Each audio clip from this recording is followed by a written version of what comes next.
Dia letak kartun dekat belakang. Syaitan besar ni tak nanti Trump. Oi, Nak Harun, bukan main celupa lagi kau Sebelum tu aku nak tanya ni.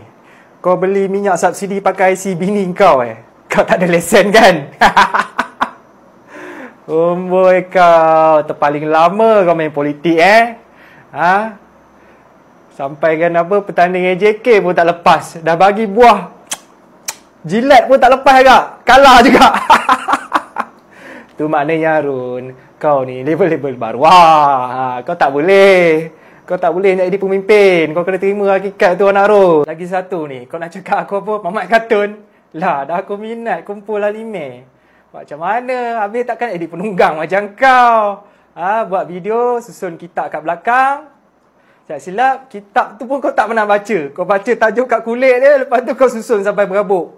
Itu kalau pergi cek tu, tak silap buku resepi bini kau ada sekali tu. Kita ni Karun, bukan pandai sangat buat agama ni. Jadi kau tak payahlah beria sangat nak hina ulama' tu. Engkau sendiri baca bismillah pun tak betul. Patutnya orang pandai agama ni lah kita jadikan teladan yang baik. Bukannya Fir'aun.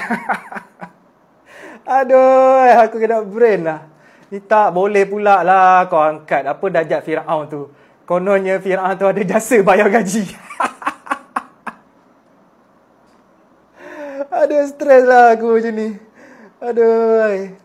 Kau tahu tak Harun, sedangkan Nabi ni sampaikan kisah Fir'aun pada kata umat ni untuk kita jadikan yang kata apa, pengajaran ataupun ibrah. Supaya pemimpin kita ni berlaku adil, tak zalim, tak sombong. Itu yang sepatutnya, tahu. Ni last ni, pasal si Donald Trumpet ni. Kenapalah kita nak pergi support orang yang bekalkan senjata dekat negara is not real. Tahu tak, beratus orang yang sukarelawan terdiri daripada pelbagai jenis negara, termasuk rakyat dari Malaysia ni, bergadai nyawa nak sampaikan bantuan dekat Gaza sana. Patut kau ni ada rasa sensitivity sikit lah kemanusiaan. Dia contoh macam ni lah. Aku kalau bercakap ni mesti kau tak faham. Bagi contoh lah. Kau duduk dalam satu perumahan. Lepas tu kau ada jiran P dengan jiran yang baru pindah. Kita panggil jiran I. Jiran I kau ni, dia selalu buat masalah dengan jiran P kau ni. Dia renovatenya pagar rumah dia ke, sampai makan kawasan jiran P kau ni. Lepas tu pula jiran P kau ni, dia pergilah buat report dekat authority USE ni kan. Kau tahu USE tu buat apa? Dia sebut bulldozer lagi. Pergi rompohnya pula kawasan jiran P kau ni.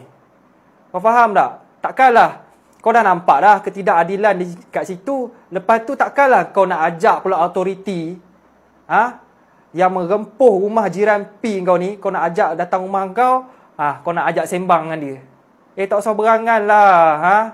Sama lah macam situasi sekarang. Sedangkan kuasa besar China tu sendiri pun